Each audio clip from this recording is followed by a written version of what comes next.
Течат подготовките за празникот на празниците Великден, денот кога го славиме воскресението на Господ Исус Христос. Празничната атмосфера веќе е забележителна насекаде. Пазарите, маркетите, моловите се полни со граѓани кои ги прават последните набавки. Се купуваат јајца, бои, курпи, сладки, месо и останати намирници за празничната трпеза.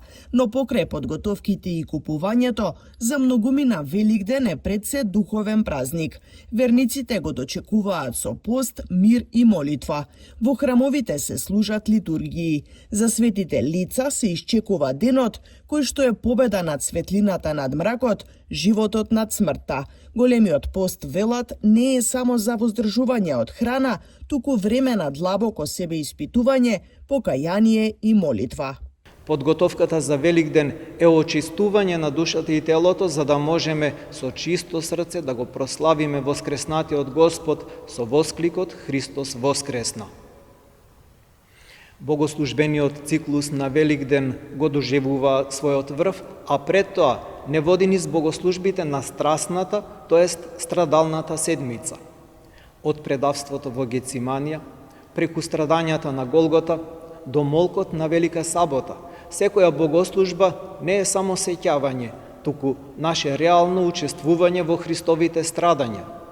Ова учество се исполнува и се остварува најдлабоко преку светата причест, преку која верните стануваат причесници на телото и крвта Христови и влегуваат во самата тајна на неговата жртва и неговото воскресение.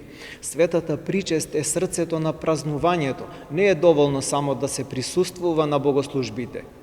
Секако тоа е добро, но повикани сме да се подготвиме со покаяние, исповед, молитва и пост за достојно да се соединиме со Христос.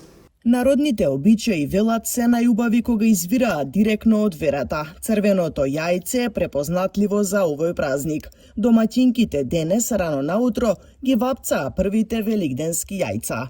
Црвеното јајце познато е како символ на гробот Господов, кој однадвор изгледа мртов, но внатре крие живот. Тоа е најпрепознатливиот знак на Великден.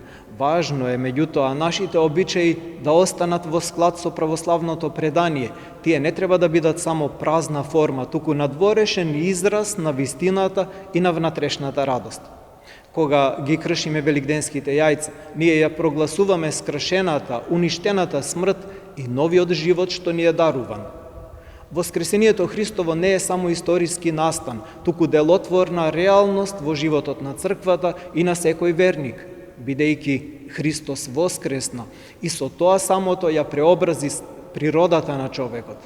Празнувањето на Великден не е само надворешна емоционална радост, туку внатрешно преобразување на човекот кој се труди и се обидува да напредува во добродетелите и во светоста. Така радоста на воскресението станува трајна светлина во нашиот живот и сведоштво за живиот Христос во светот. За поубавата атмосфера на Великден ќе придонесат и различните изработки рачни украси. Во моловите и продавниците може да се најдат традиционални корпи украсени со јајца, детали кои придонесуваат за празничната атмосфера и внесуваат топлина во домовите. Тука имаме великденски корпи, инспирирани од најмалите, имаме великденски венчиња, великденски орнаменти, каде што секој може да го разубави својот дом.